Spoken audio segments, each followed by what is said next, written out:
రోజు వర్కౌట్ చేయి. స్వెట్ రావాలి, షర్ట్ తడవాలి, అలసిపోవాలి. అలసిపోతేనే పడుకో.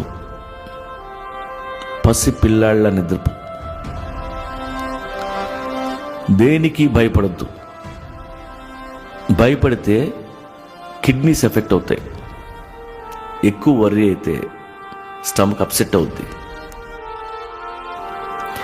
యాంగర్ కంట్రోల్ చేయలేకపోతే లివర్ దుబ్బుద్ది. ప్రతిదానికి స్ట్రెస్ ఫీల్ అవుతూ పోతే ఆ గుండె ఆగిపోద్ది.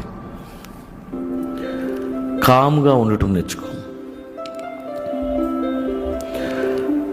మతాలు గ్రంథాలు మనకెందుకు? ఆ కుక్కలా సరదాగా ఉండగలిగితే చాలు. నువ్వు మెడిటేషన్ చేయక్కర్లేదు. కాస్త సెన్స్ ఆఫ్ హ్యూమర్ ఉంటే నవ్వుకుంటూ బతికేయచ్చు.